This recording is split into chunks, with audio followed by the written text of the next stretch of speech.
Hey, what's up? In my last couple videos, I started to talk about soul possession, the MK Ultra practices at Paisley Park, um, the torture that took place there, and the need for clones and lookalikes. Before we talk about why, let's look at who. Remember the lyrics: I'm not a woman, I'm not a man, I'm something that you'll never understand. In the song The Flow, what make him man enough to say he's 50-50 girl? So the creator, who chose to show himself as Prince Rogers Nelson, used both girl and boy lookalikes. Probably the reason for the song. Yes, boy. Remember, he was 5'2", so females are going to be far more petite than males. If you watch my Moline and More video, I talk very much about how during the multiple Moline landings that one of the patients had test results listed for both a male and a female. They did a male and female grasp threshold. They list the BMI for both a male and a female on the same patient. And those were in the DEA records about Moline. So when I show you females, don't wonder why.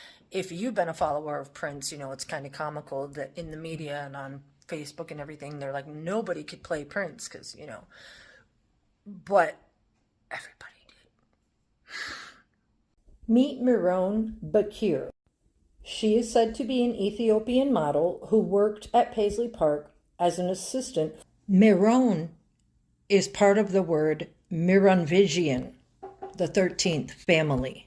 Couple of side-by-sides. You can see how with the proper lace front wig and lighting, people can appear as other people.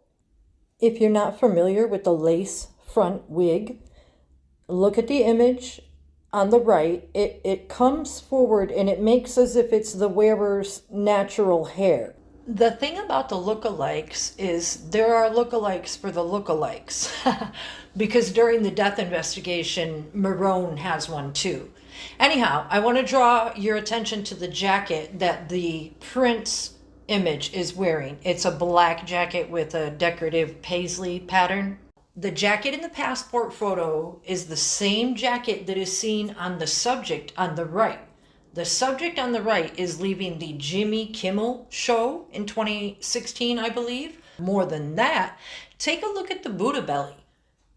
Prince Rogers Nelson, the man, never had a Buddha belly and a set of hips and thighs like this woman. This is another lookalike. Her name is Mariah Brown. She is an alleged assistant from pretty early on, I believe 2011. And I believe this is an image of her with the makeup of Prince. If you compare the facial features, you might agree. This is Michaela Johnson, Kirk Johnson's daughter. She could have been used as a lookalike. And that explains why Kirk Johnson's records on the 14th are full of phone calls to his family, including Michaela. Julia Ramadan is an assistant that was there for a few years. She is an important person of interest because the media alleges that she set up the email that Prince was using on the day of his death. And she was known to post on her Instagram things like she was promoting herself, I believe, as Prince on her Instagram during the time she was dressing as him. This tweet was from 8/14/2013, and she says, "Hi, I'm Prince." Prince is tweeting now. Obviously, follow him. On June 30th, she was posting in Chicago saying that the no sleep binge continues, the $1 Million Show. Particularly strange is the fact that this post is representing the green room. During the investigation, the green room is the room that they allege is Prince's. Julia Ramadan. This is Natalia Phillips. She is a singer, songwriter, actress from California. As part of her modeling bio, she cites work on the Musicology and 3121 videos.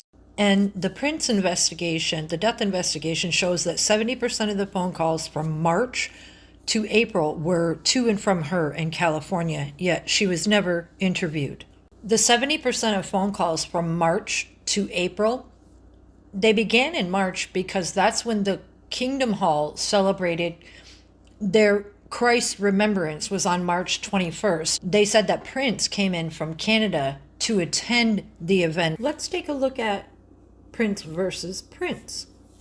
Prince Rogers Nelson always appeared to me as a man. The saying goes, Prince could put on heels and a makeup and still take your woman. That's the Prince on the right. That's a screenshot of the Love Sexy concert in '88.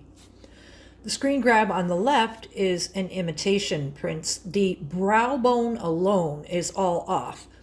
The one on the left, wearing the lace front wig, has a drawn-on eyebrow as well as a different nose. The Prince on the right has bigger, fuller lips that he never had to push out.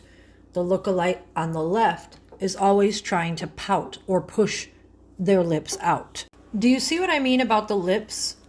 The Prince slave has fuller, thicker lips, and his top lip actually goes over the bottom lip a little bit. It's a little bit more full. And in the later years, not just because of aging, this one who played Prince is always trying to purse their lips or push their lips out. It's all wrong. Lookalikes and clones and way too much makeup. Who do you see? I'll wait.